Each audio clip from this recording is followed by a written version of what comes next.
حميد مجيد.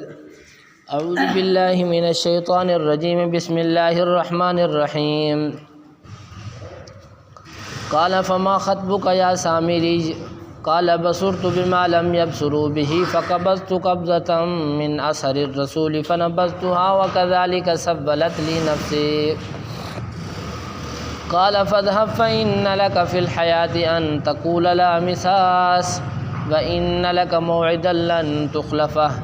وانظر إلى إلهك الذي ظلت عليه عاكفا لنحركنه ثم لننسفنه في اليم نسفا إنما إلهكم الله الذي لا إله إلا هو وسع كل شيء علما كذلك نقص عليك من أنباء ما قد سبق وقد آتيناك من لدنا ذكرا من أعرض عنه فإنه يحمل يوم القيامة وزرا خالدين فيه وساء لهم يوم القيامة حملا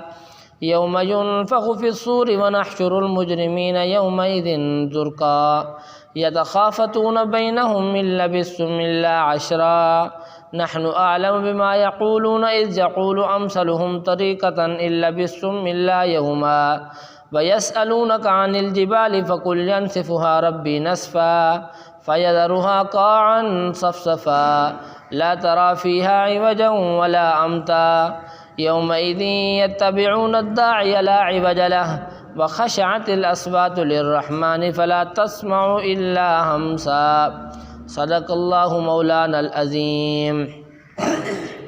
قالا حضرت موسیٰ علیہ السلام نے فرمایا فما خطبک کا کیا حال ہے تیرا یا سامری اے سامری. قالا بصرت سامری نے کہا میں نے دیکھا ہے بما وہ چیز لم یبصروا بھی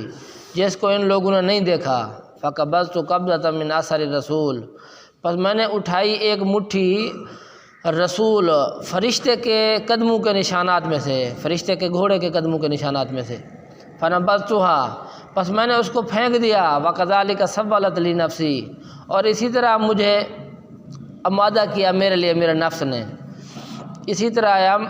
بنایا میرے لیے تیار کیا میرے لیے میرے نفس نے. میرے محترم بھائیو دوستو بزرگو اللہ رب العزت نے حضرت موسیٰ علیہ السلام کی گمراہی کا تذکرہ قوم کی گمراہی کا تذکرہ فرمایا کہ موسیٰ علیہ السلام جب کوہ طور کے اوپر گئے تو پیچھے قوم جو ہے گوشالہ پرستی کے اندر بچڑے کی عبادت کے اندر گائے کی بچے کی عبادت کے اندر مصروف ہو گئی. اور میں نے آپ کے سامنے عرض کیا کہ سامری موسیٰ بن ظفر اس کا نام تھا. اس نے جو ہے جب موسیٰ علیہ السلام کی قوم نے فرعونیوں کے سارے زیورات جو ہے پھینک دیے اس نے ان زیورات کو اٹھایا اور پھر ان کو جو ہے گرم کر کے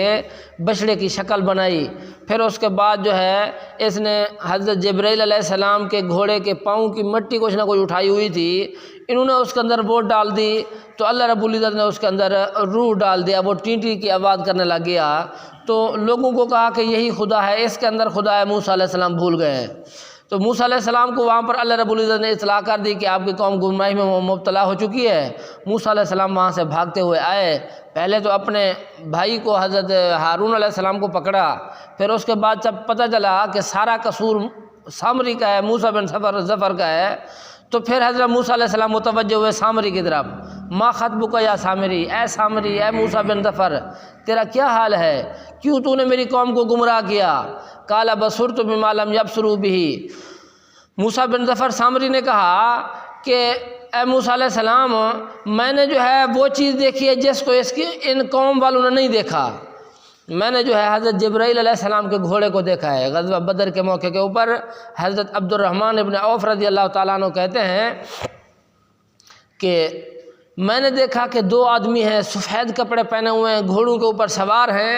اور چابک ان کے ہاتھ کے اندر ہے. چابک کافروں کو مارتے ہیں تو چابک کے ذریعے سے وہ جو ہے گر پڑتے ہیں بے ہوش ہو جاتے ہیں کافر مر جاتے ہیں اس چابک کے ذریعے سے کافر. میں نے کہا کہ ان کو تو ہم نے نہیں دیکھا تھا جب آ رہے تھے ہم جنگ لڑنے کے لیے تو یہ ہمارے لشکر کے اندر تو نہیں تھے. یہ یعنی کہ کون ہیں وہ کہہ رہا تھا ایک دم ہیزوم آگے بڑھو. تو حضور صلی اللہ علیہ وسلم کو جب حضرت عبد الرحمن ابن عوف نے بتایا تو حضور صلی اللہ علیہ وسلم نے ارشاد فرمایا جبرائیل اور میکائیل علیہ السلام جو ہے یہ جنگ کرنے کے لیے آئے ہوئے تھے، یہ فرشتے تھے اللہ کے۔ تو اللہ رب العزت مسلمانوں کی مدد کے لیے فرشتوں کو بھیج دیتے ہیں۔ تو حضرت موسیٰ علیہ السلام کی قوم کی مدد کے لیے بھی حضرت جبرائیل علیہ السلام آئے۔ سب سامری نے دیکھا کہ جبرائیل علیہ السلام کا گھوڑے کا پاؤں جہاں پر بھی پڑتا ہے فوراً اس جگہ کے اوپر سبزہ اٹھاتا ہے، تو اس نے جو ہے وہی مٹی اٹھا لی، گھوڑے کے پاؤں والی مٹی اٹھا لی، تو اس کے اندر ڈال دیا، وہ ٹی ٹی کرنے لگ گیا۔ تو اب جو ہے سامری کہہ رہا ہے فقبضت قبضۃ من اثر رسولی، میں نے اٹھائی ایک مٹی جو ہے ایک مٹھی مٹی کی فرشتے کے پاؤں کے نشانات میں سے، فنبذتھا، میں نے اس کو پھینک دیا، وکذالک سولت لی نفسی، اسی طرح مجھے میرے نفس نے آمادہ کیا، یعنی میرے دل کے اندر شیطان نے یہی بات ڈالی، میں نے اس طرح کر دی۔ قال فاذهب، موسیٰ علیہ السلام نے کہا کہ چلا جا دوں۔ فإن لك في الحیاۃ، پس بے شک تیرے لیے ہے دنیا کی زندگی کے اندر، ان تقول لا مساس، کہ تو کہتا رہے گا لا مساس، مجھے مت چھو، مجھے مت چھو۔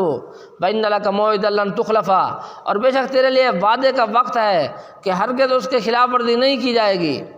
وانظر الی الہک الذی، اور تو دیکھ اپنے اس معبود کی طرف، ظلت علیہ عاکفا، جس کے اوپر تو سارا دن جھکا رہتا تھا، لنحرکنہ، ہم ضرور بھی ضرور اسے جلائیں گے، ثم لننسفنہ فی الیم نسفا، پھر ہم اس کو اڑا دیں گے دریا کے اندر اڑا دینا۔ حضرت موسیٰ علیہ السلام نے کہا کہ تو نے جو ہے ساری قوم کو اکٹھا کیا، لہذا اب اللہ تجھے سزا یہ دے رہے ہیں کہ کوئی بھی تجھے چھوئے گا اس کو بھی بخار آ جائے گا، تجھے بھی بہت زیادہ تیز بخار آ جائے گا، لہذا پہلے جو تو نے لوگوں کو اکٹھا کر کے ان کو گمراہ کیا، اب اللہ تجھے سزا یہ دے رہے ہیں کہ تو لوگوں کو اکٹھا کر نہیں سکے گا، لوگ تیرے قریب بیٹھ نہیں سکیں گے، لوگوں کو تو کوئی بات کر نہیں سکے گا۔ تو اس لیے اللہ رب العزت نے موسیٰ بن ظفر سامری کو یہ سزا دی، ان تقول لا مساس، کہ تو خود لوگوں سے بھاگ جائے گا، کوئی تیرے قریب آنا شروع کرے گا تو بھاگ جائے گا، تو کہے گا لا مساس، مجھے مت چھو، میرے قریب مت آؤ۔ آج کل جو ہے یہ بھرشٹ کوئی، یعنی کہ ہندو کی کہتے ہیں کہ وہ بھی قریب نہیں آنے دیتے، یا اس طرح کہتے ہیں کہ قریب آنے سے کچھ جو ہے یہ بخارات وغیرہ ہو جاتے ہیں، یہ بھی اسی سے نکالتے ہیں کہ وہ سامری کہتا تھا کہ میرے قریب نہ آؤ، لا مساس، مجھے نہ چھو۔ وَإِنَّ لَكَ مَوْعِدًا لَّن تُخْلَفَا، اور بے شک تیرے لیے ایک وعدہ ہے ہرگز اس کی خلاف ورزی نہیں کی جائے گی۔ دنیا کے اندر تجھے یہی سزا ملے گی کہ تو لوگوں کے قریب نہیں ہو سکے گا، اور آخرت کے اندر جو تجھے سزا ملے گی، موت کے بعد جو تجھے سزا ملے گی وہ علیحدہ ہے، وہ ایک وعدہ مقرر ہے، جب موت آئے گی تو پھر اللہ تجھے پوچھیں گے۔ وانظر الی الہک الذی ظلت علیہ عاکفا، موسیٰ علیہ السلام نے کہا کہ تو اپنے اس معبود کی طرف دیکھ جس کے اوپر تو سارا دن جھکا رہتا تھا، لنحرکنہ، ہم ضرور بھی ضرور اسے جلائیں گے۔ بعض لوگوں نے اعتراض کیا کہ دیکھو بات سمجھ نہیں آتی کہ سونے کو حضرت موسیٰ علیہ السلام نے کیسے جلایا، کیسے ختم کیا، تو ہم اسے جواب یہ دیتے ہیں کہ موسیٰ علیہ السلام کی باقی کون سی باتیں جو ہمیں سمجھ میں آئیں، لاٹھی کا جو ہے سانپ بن جانا یہ کچھ سمجھ میں آتا ہے، یا اس طرح ہاتھ جو ہے گریبان کے اندر ڈالیں باہر نکالیں سفید ہو، یہ بھی کچھ سمجھ میں آتا ہے، لکڑ ماریں اور دریا جو ہے خشک ہو جائے، راستے بن جائیں، یہ بھی کچھ سمجھ میں آتا ہے۔ اسی طرح جو ہے لکڑی کے مارنے سے جو ہے پتھر سے 12 چشمے نکل آئیں، یہ بات کچھ سمجھ میں آتی ہے، جس طرح یہ باتیں سمجھ میں نہیں آتی، اسی طرح سونے کا راکھ ہونا بھی یعنی کہ سمجھ میں نہیں آئے گا ہماری، اور جس طرح جو ہے ڈاکٹر طبیب حضرات جو ہے سونے کا کشتہ بناتے ہیں اسے بالکل راکھ کر دیتے ہیں، تو اللہ رب العزت پیغمبر کے ہاتھ سے راکھ کرتے ہیں، تو یہ یعنی کہ کوئی بے سمجھی والی بات نہیں ہے بلکہ سمجھ میں آنے والی بات ہے۔ لنحرکنہ، موسیٰ علیہ السلام نے کہا کہ تیرے معبود کو ہم ابھی جلاتے ہیں، ثم لننسفنہ فی الیم نسفا، پھر ہم اس کی یعنی کہ خاک وغیرہ کو، مٹی کو جو ہے ہم دریا کے اندر اڑا دیں گے۔ انما الہکم اللہ الذی لا الہ الا ھو، سوائے اس کے نہیں کہ تمہارا معبود اللہ کی ذات ہے، الذی لا الہ الا ھو، اللہ وہ ہے جس کے علاوہ کوئی معبود نہیں، واسع کل شیء علما، وسیع ہے وہ ہر شے کے اوپر علم کے اعتبار سے۔ حضرت موسیٰ علیہ السلام نے ارشاد فرمایا کہ ہم تیرے معبود کو جلا دیں گے، ہمارا معبود تو اللہ کی ذات ہے کہ جس کے علاوہ دنیا کے اندر کوئی معبود ہے بھی نہیں۔ اللہ رب العزت ہر شے کے اوپر وسیع ہے، عذرو علم کے، اللہ کو ہر شے کا ذرے ذرے کا پتہ ہے، دنیا کے اندر ریت کے کتنی ذرات ہیں انسان گن نہیں سکتا، لیکن اللہ کو معلوم ہے،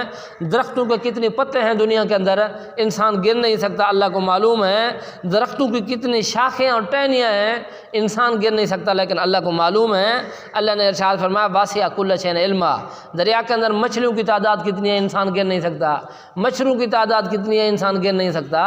مکھیوں کی تعداد کتنی ہے انسان گر نہیں سکتا، لیکن اللہ نے ارشاد فرمایا کہ واسع کل شیء علما، اللہ کا علم ہر شے کے اوپر وسیع ہے، اللہ کو ہر شے کا پتہ ہے۔ کذالک نقص علیک من انباء ما کا سبق، اسی طرح ہم بیان کرتے ہیں آپ کے سامنے واقعات میں سے، خبروں میں سے، ما ان امتوں کی کا سبق جو پہلے گزر چکی ہیں، وقد آتیناک من لدنا ذکرا، تحقیق ہم نے دیا آپ کو اپنی طرف سے ذکر، نصیحت، قرآن مجید ہم نے آپ کو عطا کی۔ اللہ نے ارشاد فرمایا کہ ہم آپ کو واقعات بیان کرتے ہیں۔ یہ موسیٰ علیہ السلام کا واقعہ اللہ نے بیان فرمایا، حضرت ہارون علیہ السلام کا، فرعون کا، سامری کا، یہ سارے واقعات اللہ نے ارشاد فرمایا پچھلی امتوں کے واقعات ہیں۔ آپ کی نبوت کی دلیل ہے کہ آپ اس وقت موجود نہیں تھے لیکن اللہ رب العزت نے آپ کو بتا دیے، لہذا یہ واقعات کا لوگوں کے سامنے بیان کرنا حضور صلی اللہ علیہ وسلم کی عظمت اور نبوت کی دلیل ہے۔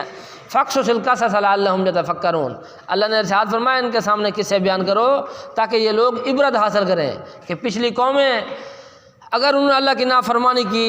طاقت کے باوجود، بڑے بڑے لمبے لمبے قد آور ہونے کے باوجود، من اشد منا قوہ کے نعرے لگانے کے باوجود کہ کون ہے جو ہم سے پنجہ آزمائی کرے، کون ہے جو ہمارے سامنے آئے، کون ہے جو ہمارا مقابلہ کرے، اس طریقوں کے نعروں کے باوجود اللہ رب العزت نے ایسی طاقت تھی کہ ہاتھوں کے ذریعے وہ پہاڑوں کو گھڑتے تھے، پہاڑوں کو تراش کر ان کے اندر غاریں بنا کر اس کے اندر گھر بناتے تھے، اتنی طاقتور مخلوق تھی، لیکن اللہ رب العزت نے جب انہیں ختم کیا تو سارے کے سارے بے بس ہو گئے۔ اسی طرح انسان اللہ کے سامنے بے بس ہے، اگر اللہ رب العزت کوئی نعمت دیں، مال دیں، دولت دیں، عزت دیں، طاقت دیں تو انسان اللہ کا شکر ادا کرے کہ یا اللہ تیری بہت بڑی مہربانی کہ تو نے دنیا کے اندر مجھے عزت دی ہے، اللہ رب العزت نے ہی دنیا کے اندر عزت دی ہے، لہذا انسان ہر وقت اللہ کا شکر ادا کرے۔ وقد آتیناک من لدنا ذکرا، اور تحقیق ہم نے عطا کیا آپ کو اپنی طرف سے ذکر، قرآن مجید کو ذکر کہتے ہیں۔ اللہ رب العزت نے ارشاد فرمایا انا نحن نزلنا الذکر و انا لہ الحافظون، ہم نے ہی ذکر کو نازل کیا اور ہم ہی اس کے محافظ ہیں۔ قرآن مجید کی حفاظت اللہ رب العزت کی ذات کرتی ہے، تو اللہ نے ارشاد فرمایا کہ ہم نے آپ کو ذکر عطا فرمایا۔ من اعرض عنہ، جس نے ذکر سے اعراض کیا، جس نے قرآن مجید سے اعراض کیا، فإنہ یحمل یوم القیامت وزرا، پس بے شک وہ اٹھائے گا قیامت والے دن اس اعراض کے، انکار کے بوجھ کو۔ جو قرآن مجید کا انکار کرتا ہے قیامت والے دن اللہ رب العزت اس کے اوپر بوجھ ڈالیں گے، لہذا یہ انسان اپنے بوجھ کو اٹھائے گا۔ جس طرح حضرت ابو ہریرہ رضی اللہ تعالیٰ عنہ نے کہا کہ دنیا کے اندر انسان جو چوری کرتا ہے نا، کسی کی جانور چوری کیے، اونٹ چوری کیا، جو چیز بھی چوری کی قیامت والے دن وہ اٹھائے گا۔ کسی کی زمین چرا لی، جو چیز بھی چوری کی قیامت والے دن وہ اٹھائے گا۔ قیامت والے دن اس کے کندھے کے اوپر وہ چیزیں ہوں گی اور آوازیں نکال رہی ہوں گی، مخلوق کو پتہ چلے گا کہ دنیا کے اندر یہ چور تھا۔ تو اللہ رب العزت موت کے بعد زانی کی نشانی ہوگی، پتہ چل جائے گا کہ یہ زانی جا رہا ہے، زانیوں کا لشکر جا رہا ہے۔ شرابیوں کی نشانی ہوگی، پتہ چلے گا کہ یہ شرابیوں کا لشکر جا رہا ہے۔ تو اسی طرح چوروں کی نشانی ہوگی، پتہ چلے گا کہ یہ چور ہیں۔ حضرت ابو ہریرہ نے کہا کہ اونٹ اپنی آواز نکالے گا اس کے کندھے کے اوپر، بکری اپنی آواز نکالے گی۔ تو ایک شخص بیٹھا ہوا تھا، اس نے کہا کہ یہ کیسے ہو سکتا ہے، انسان اگر جو ہے اونٹ بھی چوری کر لے اور اس کے بعد جو ہے بھینس بھی چوری کر لے، گائے بھی چوری کر لے، سارے جانور چوری کر لے، تو اپنے کندھے کے اوپر وہ قیامت والے دن کیسے اٹھائے گا؟ یا زیادہ اونٹ، زیادہ ریوڑ کسی کا چوری کر لے تو کیسے اٹھائے گا؟ حضرت ابو ہریرہ رضی اللہ تعالیٰ عنہ سے کہا کہ تو نے سنا نہیں ہے آپ صلی اللہ علیہ وسلم سے کہ جہنمیوں کی اتنی لمبی چوڑی جو ہے اپنا کندھا کر دیا جائے گا، اتنی بڑا لمبا چوڑا جسم کر دیا جائے گا کہ ایک گھوڑا جو ہے کندھے کے ایک طرف سے جو ہے بھاگے گا اور دوسرے طرف تک 3 دن تک پہنچے گا، اتنی بڑا جہنمی کر دیا جائے گا۔ یا حضور صلی اللہ علیہ وسلم نے ارشاد فرمایا پہاڑ کے برابر جہنمی کو کر دیا جائے گا، اتنی احد پہاڑ کے برابر کر دیا جائے گا۔ جب پہاڑ کے برابر ہوگا تو یہ ساری چیزیں اٹھا لے گا۔ اللہ رب العزت معاف فرمائے، یہ یعنی کہ عذاب کے ذریعے کے لیے اللہ رب العزت اتنی بڑا کریں گے۔ تو اللہ نے ارشاد فرمایا یحمل یوم القیامت وزرا، یہ اپنا بوجھ قیامت کے دن انکار کا، قرآن مجید سے اعراض کا، قرآن مجید کو نہ ماننے کا بوجھ اٹھائیں گے۔ خالدین فیہا، ہمیشہ جہنم کے اندر رہیں گے۔ وساء لہم یوم القیامت حملا، اور برا ہوگا ان کے لیے قیامت والے دن بوجھ کا اٹھانا، بہت برا ہوگا، بہت یعنی بھاری گزرے گا ان کے اوپر بوجھ کا اٹھانا۔ یوم ینفخ فی الصور، جس دن پھونکا جائے گا سور کے اندر، بغل کے اندر پھونکا جائے گا۔ وناشر المجرمین یومئذ زرقا، اور ہم جمع کریں گے مجرم لوگوں کو قیامت والے دن زرقا، نیلی آنکھوں والے۔ اللہ نے ارشاد فرمایا کہ جس دن سور پھونکا جائے گا قیامت والے دن، اللہ رب العزت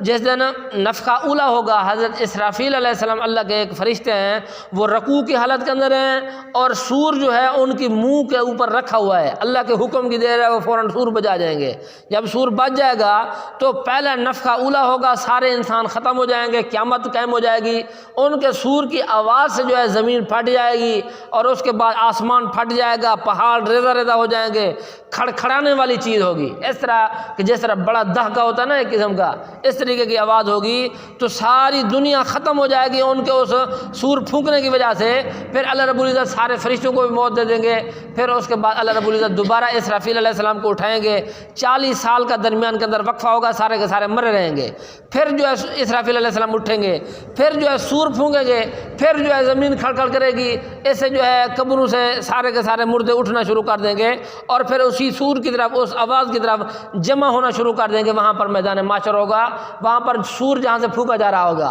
وہاں پر میدان محشر ہوگا، وہاں پر اللہ رب العزت حساب لگائیں گے۔ تو اللہ رب العزت اس صورت کو بیان فرما رہے ہیں، یوم ینفخ فی الصور، جس دن سور کے اندر پھونکا جائے گا، ونحشر المجرمین، اور ہم جمع کریں گے مجرم لوگوں کو یوم دن، اس دن زرقا، نیلی آنکھوں والا۔ عرب والے جو ہے، عرب کے اندر جب کسی انسان کی مذمت بیان کرتے تو کہتے کہ دیکھو اسود القبد، اس کا تو جگر ہی سیاہ ہو چکا ہے۔ جب کسی انسان کی مذمت کرتے تو کہتے کہ اس کا تو جگر ہی سیاہ ہو چکا ہے، اور اس کے بعد کہتے کہ اس کی آنکھیں بلی کی آنکھوں والا، نیلی آنکھوں والا، اس کی تو آنکھیں نیلی ہیں، اور اس کے بعد کہیں گے کہ اس کی مونچھیں جو ہے سرخ ہیں، یعنی کہ بالکل جو ہے سرخ مونچھیں۔ تو اس وقت جو ہے یہ بھی وہ کہتے ہیں کہ یہ بھی اچھے بندے کی علامت نہیں ہے، یعنی عرب کے اندر یہ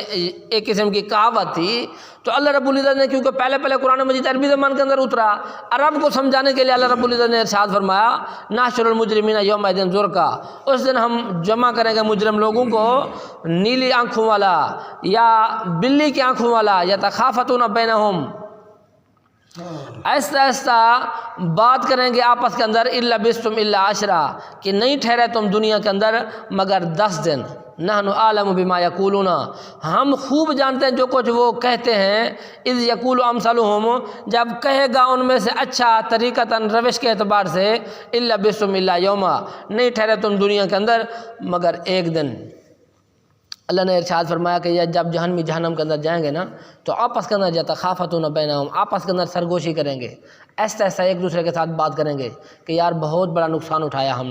ہم نے جو ہے دنیا کے اندر اتنی تھوڑی سی زندگی تھی، گویا کہ 10 دن تھے، ایسے 10 دن کے اندر ہم نے اللہ کی مخالفت کر ڈالی، اب جو ہے ہم ہمیشہ کے عذاب کے اندر آ چکے ہیں، لہذا وہاں پر جا کر افسوس اور غم کریں گے، لیکن یہ غم کسی کام کا نہیں ہوگا۔ اللہ نے ارشاد فرمایا میں ان کی باتوں کو سن رہا ہوں، اذ یقول امثلہم، جب کہے گا ان میں سے اچھا آدمی، جو ان میں سے سمجھدار آدمی ہوگا، وہ کہے گا کہ 10 دن بھی تم نہیں ٹھہرے، الا بسم اللہ یوما، تم تو دن کا کچھ حصہ ٹھہرے ہو۔ اللہ نے ارشاد فرمایا کأنہم یوم یرون لم یلبثوا الا عشیۃ او ضحاھا، انسان جب قیامت کو دیکھے گا،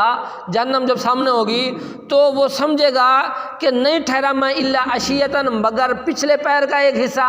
او ضحاھا، یا پہلے پیر کا ایک حصہ، یا صبح یا شام، اتنی پتہ چلے گا کہ ایک دن ہم ٹھہرے ہیں، یا صبح ٹھہرے ہیں یا ہم شام ٹھہرے ہیں۔ زندگی جو ہے آخرت کے مقابلے میں یہ ساری زندگی ایک پہر کے برابر ہوگی، کہ ایک پہر جس طرح یا صبح یا شام اتنی مقدار کی زندگی ہے۔ اگر یہاں پر اسی زندگی کو ہم سنوار لیں تو اللہ رب العزت لامحدود نعمتیں عطا کریں گے، نہ ختم ہونے والی نعمتیں عطا کریں گے۔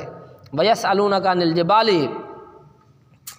اللہ رب العزت سے دعا ہے اللہ رب العزت ہم تمام مسلمانوں کو موت سے پہلے موت کی تیاری کرنے کی توفیق عطا فرمائے۔